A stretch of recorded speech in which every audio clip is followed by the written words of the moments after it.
Bonjour, bienvenue sur Ludovox, vous êtes avec Chanouillette et je suis en compagnie de Quentin qui est un passionné d'un jeu tout à fait original parce que comme vous allez le voir, c'est du Lego, c'est un concept qui va nous expliquer.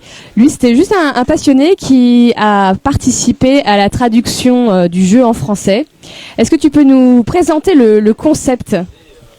Alors, Mobile Frame Zero est un wargame dont le matériau de base, plutôt que d'utiliser des figurines en plastique, là ce sera des Lego.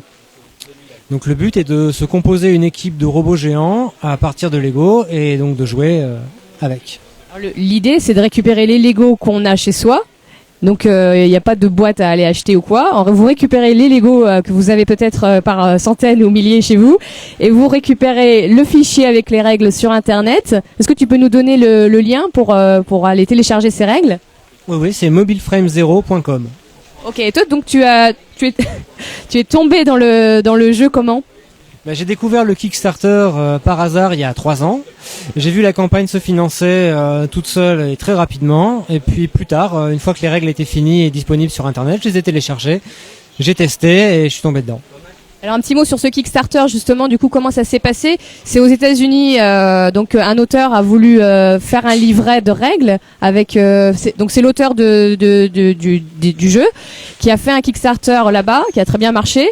Et toi du coup t'as pledgé ? Non, j'ai pas pledgé, je l'ai raté en fait. Je connaissais très mal Kickstarter et j'ai raté. Mais c'est même pas utile à la rigueur pour pouvoir jouer au jeu. Non, pas du tout, puisque le livre en lui-même est disponible en PDF gratuitement sur le site où on peut l'acheter. Voilà. Alors est-ce que tu peux nous présenter rapidement le concept du gameplay ? Comment ça marche ? Alors le gameplay est un gameplay asymétrique, c'est-à-dire que les joueurs vont jouer chacun leur tour au moment de l'activation de leur frame. Quand un robot géant attaque un autre, c'est le robot attaqué qui agit ensuite.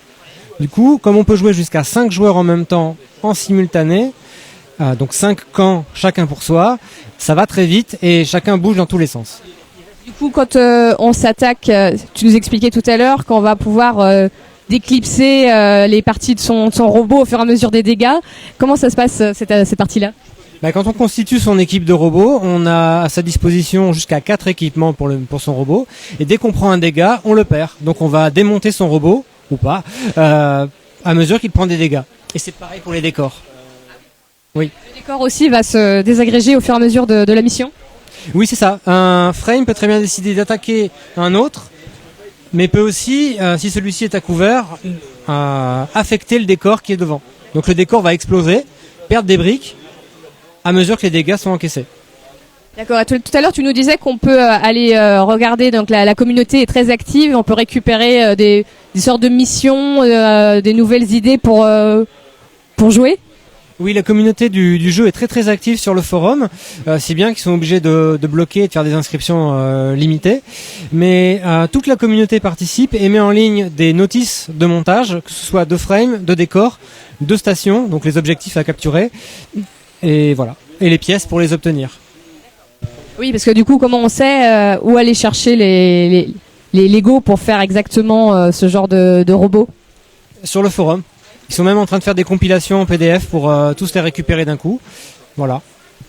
Et juste un petit mot sur est-ce qu'on a les dés sous la main pour nous montrer un petit peu le fonctionnement avec les dés ? Oui, c'est tout simple. Les dés sous la main, ils sont derrière. Ils sont juste derrière, ils sont en train de jouer. On va aller les déranger. Merci. Donc chaque robot a des équipements assignés. Il suffira donc au moment de l'activation de prendre les dés qui correspondent à ces équipements. Donc là j'ai pris un bleu pour un équipement de défense, un jaune pour un équipement de visée, un vert pour un équipement de mouvement, du rouge pour l'attaque. Je vais les prendre. Et chaque robot a 2 dés libres qui sont gratuits, qui sont des jokers. Au moment de l'activation, on va les prendre, on va les lancer. Voilà. Et ça détermine les effets des équipements en question pour le tour. Donc on va choisir un dé par équipement et par action. Et on va affecter aux différentes actions. Je te mets 6 dégâts parce que j'ai fait 6. Je te mets une visée à 6 points qui va aider un autre frame plus tard. Je vais avancer de 2 pas, etc. Le résultat me plaît pas, je l'échange contre un blanc. Voilà. Voilà. Et à mesure qu'on perd des équipements, on perd des dés, et quand le robot n'a plus de dés, il est détruit. Et là, par exemple, le but de cette mission, c'est quoi ? Alors là, le but, c'est un scénario de démo. Chacun a 10 points. Et le but, au bout des 5 tours, c'est d'avoir le plus de points. Le but ici est donc, pour avoir des points, il faut prendre la station au centre, donc se rapprocher et la capturer. Et de détruire des frames ennemis qui, du coup, vont perdre des points. L'adversaire va perdre des points quand il va perdre ses frames. Et à la fin des 5 tours, celui qui a le plus de points a gagné.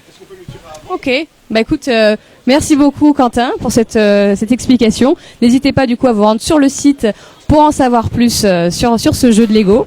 Et puis à très bientôt sur Ludovox.